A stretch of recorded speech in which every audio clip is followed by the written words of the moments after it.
for COVE. And by the way, before we even get into the talking about the fundraiser today, congratulations, promoted to executive director of COVE, and that's probably a pretty cool accomplishment. Yes, yeah, I'm really excited. I've been with Cove for some time now, and I've done various roles, and yeah, it feels really good. I'm part of the leadership lab right now, and one of the couple sessions, one of the instructors said, to be a good leader, you really have to lead with courage and curiosity, and that really resonated with me. So that's kind of what my game plan is right now. So thank you, I appreciate that. Absolutely. And for the listeners and viewers out there, and there's always going to be some, people that move to the area that don't know what COVE is all about. I think it's important to start there because you have a fundraiser that's coming up that supports the efforts of COVE, and kind of laying down the foundation a little bit, I think is going to be important for us this morning. So would you do that for us? Sure. So COVE stands for Communities Overcoming Violent Encounters. We provide support in Mason Lake, Oceana, and Manistee County for individuals who are experiencing intimate partner violence and sexual assault. We provide sexual assault nurse examinations to collect forensic evidence for prosecution. We are located here in Ludington. That's where our emergency shelter is located. And we provide emergency shelter for anyone fleeing violence for themselves and their children. Yeah. And it's been such an important part of the community, and for those individuals that, sometimes it is spur of the moment, something happens and they are Mhm. right there at your doorstep. Sometimes it takes encouraging from counseling appointments and such to make that big step. And you see that happen, I would assume on a daily, weekly basis, that you're meeting with new individuals that are walking through the door, and and Mhm. and they're needing that help, and it's not just big city stuff, it is in our rural communities. Yeah, it really is. And, with school starting, we had 19 kids start their first day of school leaving our shelter. And so it really is a disruption for an entire family and our community, really, because people who are going through domestic violence, it disrupts every aspect of their life, their emotional, physical, their work, school, children. And so having this service available for people and having our shelter designed the way it is to encourage some kind of normalcy while they're living in shelter is a really big piece of our philosophy and kind of why we have some of the values that we do because we know what it takes for someone to just take that first step and call us. So making sure we take good care of them while they're here is really important to us. I think that's part of the element of COVE that a lot of people miss, or maybe not recognize, that there is on the backside of COVE, you have many apartments, in the sense, or for them. Share with us, if you don't mind, what that part of COVE is about. You kind of laid that already a little bit, Mhm. but for those that have no clue how, because when I had moved to Ludington, it was okay, counseling, and if the police were involved in an incident, that's where they could bring that individual or the family. Mhm. But it is a lot bigger than that. Yeah, I mean, Cove has been around for over 40 years in our community.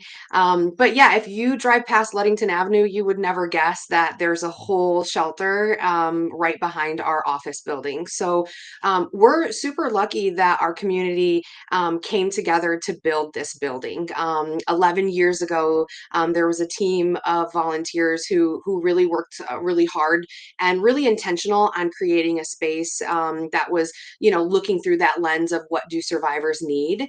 Mhm. So we're one of the very few facilities in the state of Michigan designed this way. So we have six, they're apartment style, we call them shelter units, Mhm. but each unit has their own kitchen, their own refrigerator, bathroom. Two of our units are handicap accessible, and then we are completely closed in, and everybody has magnetic keys to gain entrance in and out of our gates and their shelter units. So we are secured. And yeah, we have a really nice courtyard for kids to be able to play. And again, the whole idea is to allow people a little bit of normalcy when their life is completely disrupted. Do we find that, when we're trying to understand from an outside perspective about domestic violence and, again, sometimes it's kind of a single vision.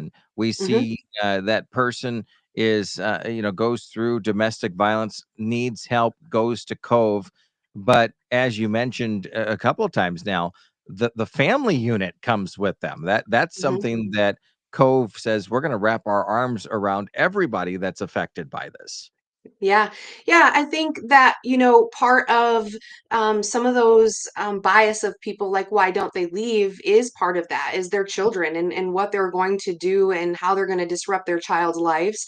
Some people are caregivers for adults. And so staying in the home allows a space to continue caring for the people that they're responsible for. And so part of, again, our values and philosophy is like, really trying to look through that lens and stop making barriers for people, and that's part of it. If you have children, whether they're adult or disabled, or you care for somebody, we're going to find a way to make sure that that isn't an issue for you staying in an unsafe environment.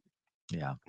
If you are just joining us, we're talking with Amanda Nasor, the executive director for COVE in Ludington. And you mentioned that you serve Mason, Oceana, Lake counties, and you have a team there that has been solid for years. But Hmm. what in particular are we excited about, like in the last few years, or maybe something that's on the horizon now that you are sitting in that position that you can maybe expand upon this morning with us? Do you mind doing that?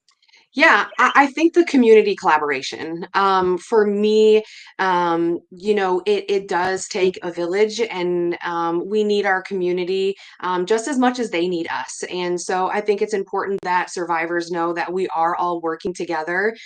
We do support them. We want a community where people feel safe to disclose if they're in an unsafe situation or they've been sexually assaulted. And I really think the last few years we've done a lot of work of just kind of getting out there and trying to help people understand what we're doing, and that and joining even events like the ones that you guys have, Chris. I mean, that puts boots on the ground so many times at Gus Macker or Momster Bash.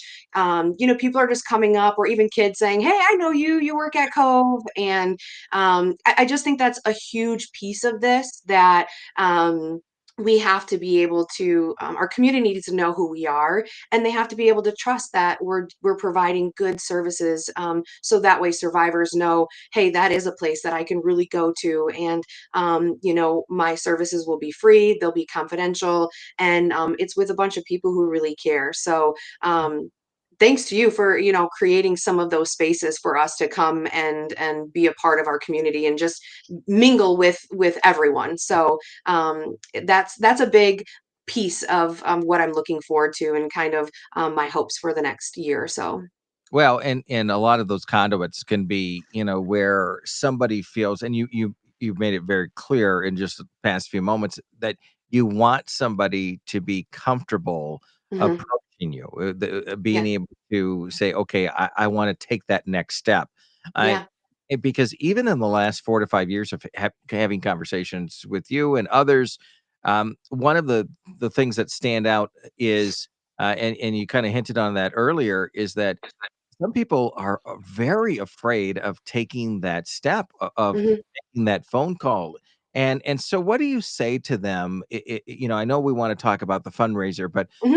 it's so important that those individuals that might be listening or viewing today, that they know that it might feel like it's a difficult decision to make, but once you do it, um, Mhm, fill in the blanks for us. Will you mhm. do that for us? Yeah, I think, working with survivors, having my own lived experiences with family and friends, the biggest thing that I hear is once I finally got it outside of myself and I wasn't holding it in, and people knew and they are finally listening, that kind of started their journey, whether it was making the decision to finally leave, starting on, internally healing themselves and getting a plan around. So I always just tell people, get it outside of you. Once you do, um, that weight of holding it inside, that will help you kind of start navigating the next steps for yourself. So just take the first step, even if it's not calling Cove, tell a friend.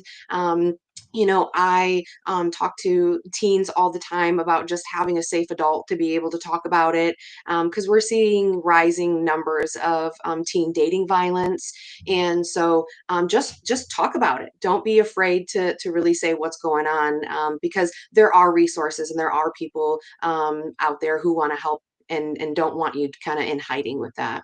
Yeah, and you, from your standpoint, you want to help as many people as you can, and Mhm. that's the goal of making sure that the funds come in, that there are resources available, and so you put together the annual holiday fundraiser that's Mhm. taking place in December 13th, is it? Yep, 13th. Yeah. All right, take us through that and what it's all about and how it helps Cove as well. Sure. So this year, we are doing a portrait series. So Vince Rockwell, he is a very talented photographer, very creative, just thinking outside of the box. So what we're doing is we're kind of dissecting the power and control wheel. We're giving people a lens that we as advocates kind of look through and see, but not everyone else does. Hmm. So we'll be able to show pieces of that power and control wheel, like financial abuse or using children. And we're going to do that through a portrait series. So each portrait is also going to have a unique style of printing. So it's going to be a gallery where people will be able to kind of view and again be able to just see it through a different lens that maybe they hadn't seen it before. Mhm. um, Rob Randall, the owner of Timeless Picture Framing, is donating his space. It is such a cool and unique space. It's perfect for what we're trying to do. It's perfect for any event, really, but it's going to be a space where it's intimate enough where it's going to feel like community and connection. Mhm. And it's going to give, hopefully, some people some inspiration to get on board and to participate with this, because a unique thing about Cove is it's not always about donations. We have so many volunteer opportunities where people can come and be a part of this. They can come and work with survivors. They can come in our shelter and help us. So we want to invite people in to do that. And so we're really excited. I think it'll be something a little different and unique. Dave from Q Smokehouse is going to feed us all, Mhm. and Drink by Design, Sarah Kaminsky, she's going to be doing our bartending again this year. So really excited. I can't wait to see people's reaction to some of the photographs. And Vince's engagement with this, the being able to step up. What was that like? Was it his decision? Did you reach out? What was those conversations like? I'm curious about that. Yeah, so I mean, we have a community full of amazing photographers. There's no shortage of that.